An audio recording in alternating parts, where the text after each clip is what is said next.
नमस्ते मैत्रिणींनो, मी सुशिला शिलाई कोर्समध्ये तुम्हा सर्वांचं अगदी मनापासून स्वागत करते। तर मैत्रिणींनो बघा, मग आजच्या व्हिडिओमध्ये आपण आहे ना जे पैठणी साडीवरचं ब्लाउज असतं, तर पैठणी साडीवरचं जे ब्लाउज असतं त्याला खूप असे मोठे काठ असतात आणि मग आपली एक बाजूची जे काठ असतात ते आपण स्लीव्हसाठी वापरतो आणि एका बाजूचे काठ असतात त्याचा आपण डिझाईनसाठी इथे वापर केला तर खूपच सुंदर असा ब्लाउज तयार होतो। तर अशाच आपण काठापासून कशा पद्धतीने डिझाइन तयार करायची ते आजच्या व्हिडिओमध्ये आपण बघणार आहोत। आणि जर तुम्ही अशा पद्धतीने पैठणी साडीवरचा ब्लाउज जर टीच करत असतील तर तुम्ही हा नेक म्हणजे नक्कीच तुम्ही टीच करा आणि पॉप्युलर असा हा नेक आहे। तर इथे आपण जास्त वेळ न घेता व्हिडिओला सुरुवात करूया। तर आजच्या व्हिडिओमध्ये आपण इथे पैठणी साडीवरती आपल्याला बॅक नेक डिझाइन करायची आहे। तर इथे आपण हे काठ होते ते एका साइडचे मी स्लीव्स कट केलेले आहेत आणि एका बाजूचे इथे काठ आपल्याला डिझाईनसाठी घ्यायचे आहे। तर सर्वात पहिल्यांदा इथे बॅक साइडचा नेक आहे तो कस्टमरच्या आवडीप्रमाणे आहे, तर पान नेक वरती आपण इथे डिझाइन करणार आहोत। तर इथे मी सर्वात पहिल्यांदा जी रुंदी आहे गळ्याची ती घेतलेली 2 इंच, इथे 2 इंच घेतलेली आहे आणि ह्या बाजूला घेतलेली मी 3 इंच। ओके, त्याच्यानंतर हा पानगळ्याचा आपण इथे शेप देऊन घेतलेला आहे, जास्त इथून आतमधून घेतलेला नाही, इथूनच घेतलेला आहे। त्याच्यानंतर इथे हा जो बाहेरचा शेप आहे तो आपण इथे 1 इंचावरती दिलेला आहे। ओके, 1 इंचावरती मार्किंग करून इथे त्याच्यानंतर मी शेप देऊन दिलेला आहे। त्याच्यानंतर आपल्याला काय करायचं आहे, आता हा मेन फॅब्रिक आहे ब्लाउजचा तो साईडला ठेवून घेऊया आणि आपल्याला कॅनव्हास घ्यायचं आहे। तर कॅनव्हास पेपर मी अशा पद्धतीने इथे ठेवणार आहे।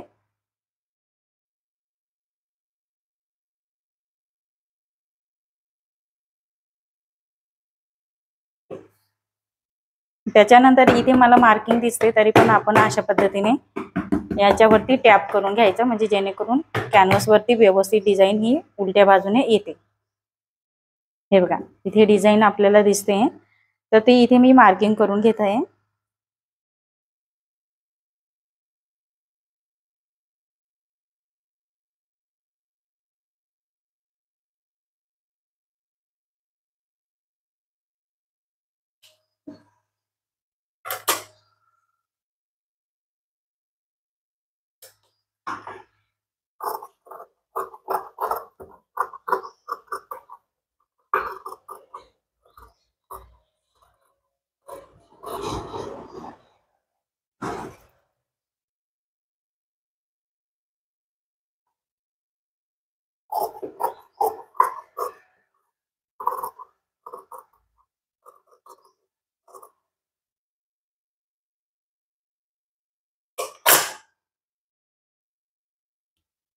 आता इथे आपल्याला काय करायचं, हे जे आपण इथे काठ घेतलेले आहेत तर ते आपल्याला इथे जोडून घ्यायचे आहेत। एक सीधा ठेवायचा आहे आणि एक त्याच्यावरती ठेवायचा आहे, नंतर आपण ते जोडून घेणार आहोत। सर्वात पहिल्यांदा आपल्याला गळ्याची उंची बघून घ्यायची इथे किती आहे आणि त्या हिशोबाने आपण इथे अटॅच करणार आहोत। आता इथे आपल्याला एक शिलाई मारून घ्यायची आहे।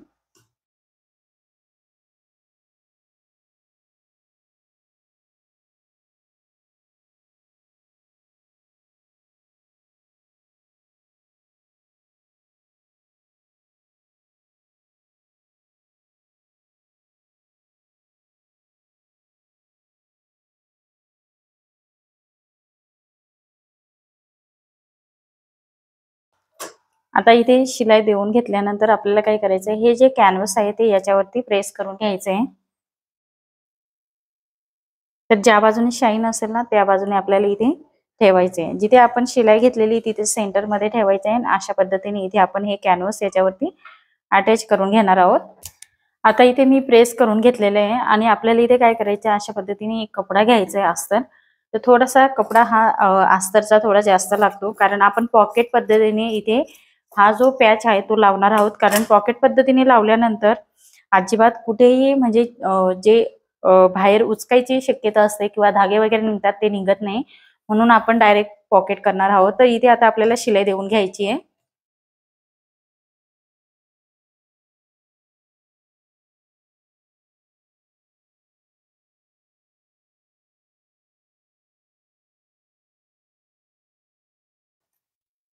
आता शिलाई मारून झालेली कॅनव्हास वरती अगदी कडेने आपण शिलाई दिलेली आहे नंतर आपल्याला इथे काय करायचंय, थोडंसं 2 लाईनचा कपडा ठेवून आणि इथे आपल्याला आतमधचा जो कपडा आहे तो कट करून घ्यायचा आहे.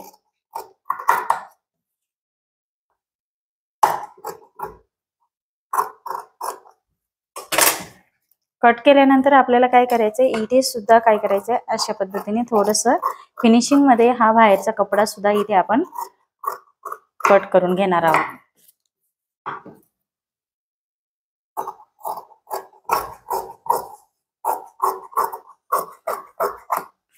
एक्स्ट्राचा आपल्याला इथे कट करून घ्यायचं आहे. आता कट करून घेतल्यानंतर छोटे छोटे नॉचेस लावायला विसरायचं नाही आपल्याला. अशा पद्धतीने नॉचेस लावून घ्यायचे आहेत, म्हणजे पलटी केल्यानंतर आहे ना आपला जो गळा आहे तो व्यवस्थित फिनिशिंग सहित आपला इथे पलटी होतो आणि दिसायला सुद्धा खूप सुंदर दिसतो.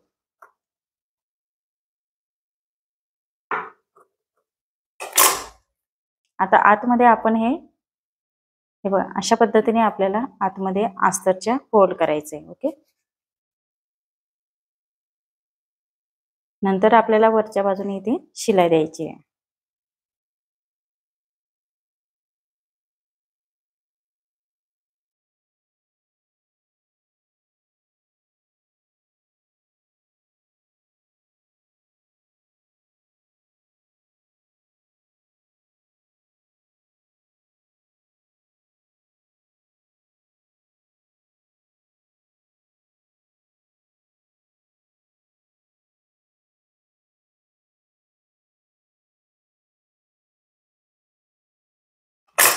आता इथे शिलाई देऊन झाल्यानंतर आपल्याला काय करायचं, उलट करायचंय. कॅनव्हास तुम्हाला दिसत असेल ना, कॅनव्हासच्या साईडने आपल्याला एक एक शिलाई देऊन घ्यायची आहे.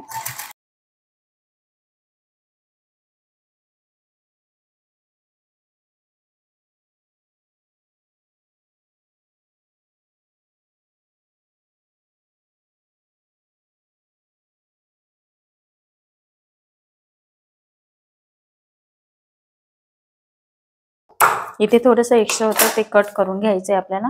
तर अशा पद्धतीने हा आपला इथे, म्हणजे इथे आपल्याला शिवून फक्त ही अगदी छोटेसं 1/2 इंचाचीच पट्टी ठेवायची आहे आणि बाकीचे जे 2 लाईनचा आहे तो कपडा आपण इथे दाबणार आहोत. तर अशा पद्धतीने इथे मी मार्किंग करून घेत आहे. हे बघा, अशा पद्धतीने 1/2 इंचावरतीच करते मी. आपण 1 इंच घेतलं होतं, परंतु ते शिवण्यामध्ये वगैरे आपलं जातं, तर इथे थोडंसं कमी होणार आहे ते. ओके, त्याच्यासाठी आपल्याला व्यवस्थित इथे 1/2 इंचावरती मार्किंग करून आणि तो आपल्याला अटॅच करायचा आहे. तर तो कसा करायचा ते तुम्हाला इथे व्हिडिओमध्ये संपूर्ण बघावं लागेल, तेव्हाच तुम्हाला व्यवस्थित समजेल.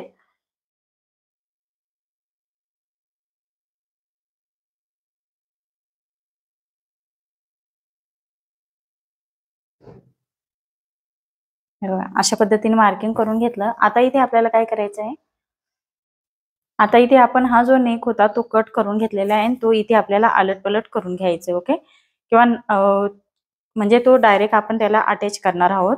ओके, तर अशा पद्धतीने मी हे याच्यावरती ठेवून आणि तो आपल्याला इथे आलट पलट करून, थोडंसं मी 2 लाईनचा कपडा हा अस्तरवरती सुद्धा एक्स्ट्रा ठेवलेला आहे, जेणेकरून तो शिलाईमध्ये आपलं जाणार आहे आणि तो नंतर परफेक्ट त्याच्यावरती आपलं जितकं अंतर पाहिजे त्या हिशोबाने त्याच्यावरती अटॅच होणार आहे. ओके,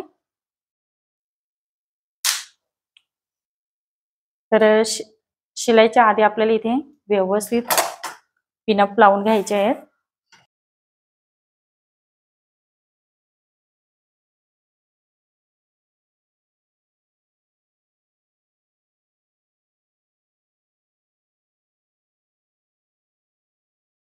आता शिलाई मारून झालेली आहे. आतमधचा मेन फॅब्रिकचा कपडा आपल्याला इथे कट करून घ्यायचा आहे.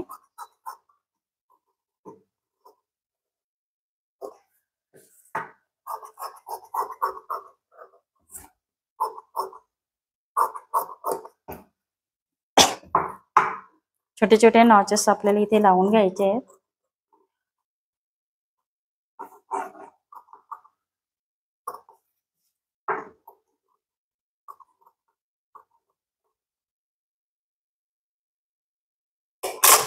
नॉचेस लावल्यानंतर आपल्याला आतमध्ये अशा पद्धतीने हे फोल्ड करायचं आहे, म्हणजे अलट पलट करून घ्यायचं आहे. हवं असेल तर तुम्ही ह्या नेकला सुद्धा इथे कॅनव्हास लावू शकता.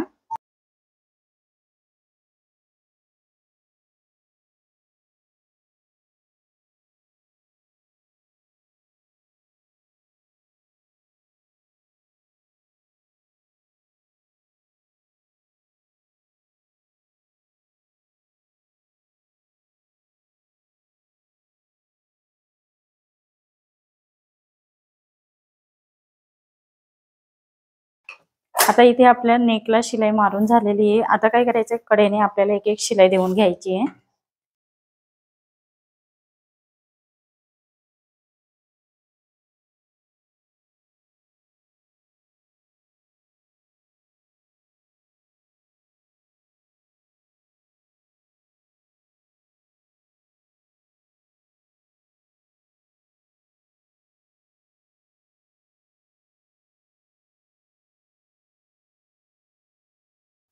आता इथे एक्स्ट्राचं फॅब्रिक आपल्याला कट करून घ्यायचं आहे।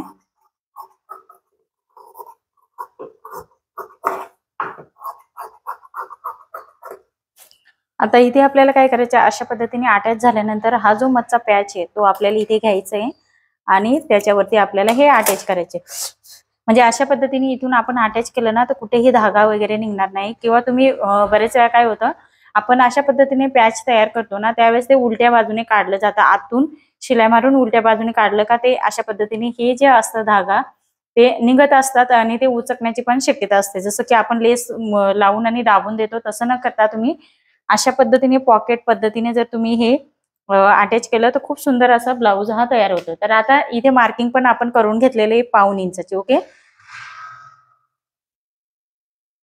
इथे मी अशा पद्धतीने सेफ्टी पिन लावून घेते म्हणजे आपलं व्यवस्थित इथून हे बघा या पद्धतीने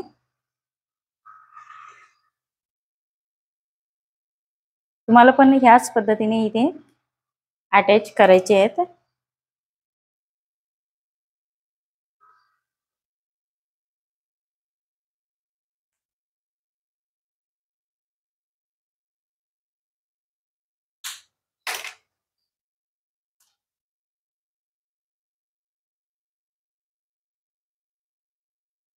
आता इथे मी शिलाई मारायला स्टार्ट करते।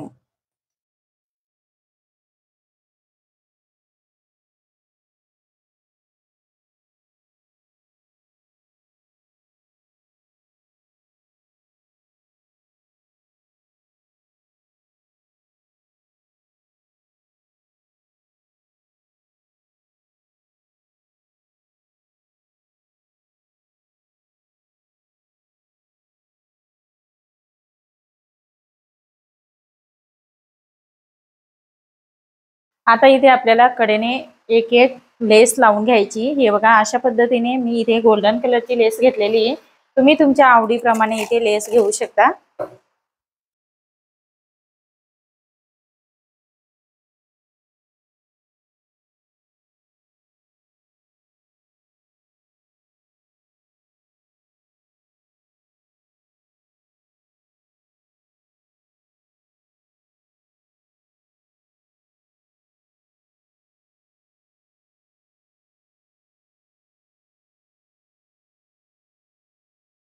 आता इथे लेस आपल्याला ह्या साइडने पण एक शिलाई मारून घ्यायची आहे।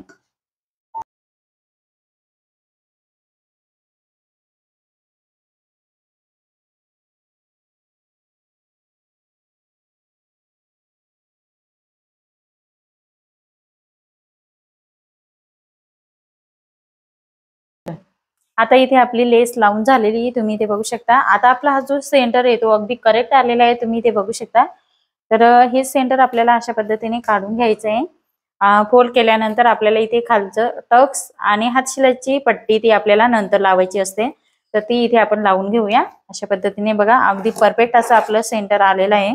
कुठेही पानगळ्यामध्ये शक्यतो सेंटर हा चुकत असतो, त्याच्यामुळे नेहमी चेक करायचं, नाहीतर मग ज्यावेळेस आपण पाठीवर घालतो त्यावेळेस काय होतं तो एकाच बाजूने जातो। तर असं न होता ते व्यवस्थित चेक करून घ्यायचंय।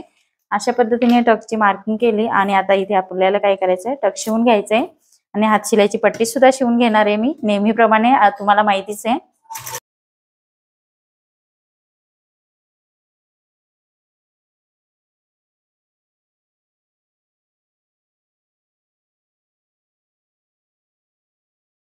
तर अशा पद्धतीने इथे आपला हा पान गळ्याचा नेक अगदी सिंपल असा खूप छान असा टिच करून झालेला आहे। तर इथे खालच्या बाजूला तुम्हाला 2 अशा पद्धतीने बटन लावायचे आहे शो म्हणून, खूप सुंदर दिसतात। तर कसा वाटला तुम्हाला आजचा व्हिडिओ, आणि बिना डोरीचा आहे, तुम्ही डोरी इथे ऑप्शनल आहे, तुम्हाला लावायची असेल तर तुम्ही लावू शकता। तर खूप सुंदर असा नेक हा इथे रेडी झालेला आहे। तर व्हिडिओ कसा वाटला ते मला नक्की कमेंट्स करून सांगा, आणि व्हिडिओ आवडला असेल तर लाईक करा, शेअर करा आणि तुम्ही आपल्या चॅनलवरती नवीन असाल तर सबस्क्राईब करायला विसरू नका. परत आपण असं नेक्स्ट व्हिडिओमध्ये भेटूया. तोपर्यंत बाय बाय.